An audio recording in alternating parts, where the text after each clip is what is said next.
প্রিয় দেশবাসী, আসসালামু আলাইকুম। আমরা আফতাবনগর থেকে বাড্ডা লিং রোডের দিকে যাচ্ছিলাম। তো এই মুহূর্তে আমার মাথায় হেলমেট ছিল না, যার কারণে বাংলাদেশ বৈষম্য বিরোধী ছাত্র আন্দোলনের কিছু ভাইয়েরা আমাদের দেশে এই ক্লান্তিকালীন সময়ে তারা ট্রাফিকের দায়িত্ব পালন করছে। তো তো এই দায়িত্ব পালন করছে তারা।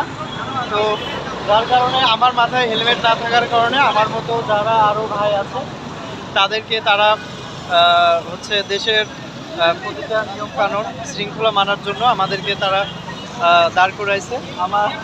আমাদের দুইজনের 10-15 মিনিটের পানিশমেন্ট হয়েছে, আমরা দুজন দাঁড়ায় আছি। তো আমাদেরকে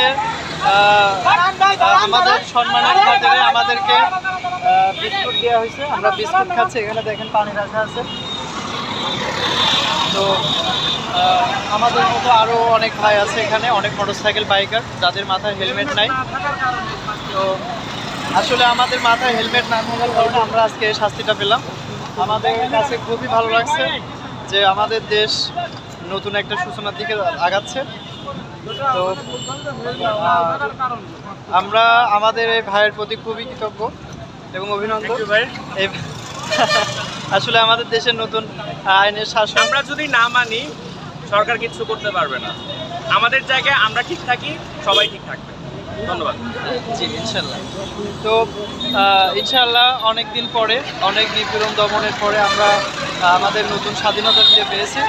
তো আমরা আশা করি এবং আমরা আশাবাদী যে এই অন্তর্বর্তী সরকারের নিকট আমরা সুশাসন, ন্যায় বিচার, হিংসা বিদ্বেষ, দেশের অর্থনীতি, ভেদাভেদ, হিংসা সব কিছু ভুলে গিয়ে আমাদের নতুন বাংলাদেশ ইনশাল্লাহ পুনর্গঠিত হবে, এই আশা ব্যক্ত করি।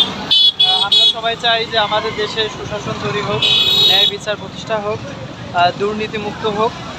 এই দেশটা হচ্ছে একটা ইতিহাসের পাতায় ছাত্ররা, ছাত্র সমাজ যে সারা পৃথিবী জয় করতে পারে, এটা তার দৃষ্টান্ত। আমরা গর্বিত, আমরা এই দেশে জন্মগ্রহণ করেছি।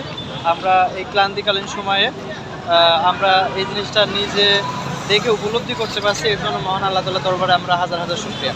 ধন্যবাদ সবাইকে।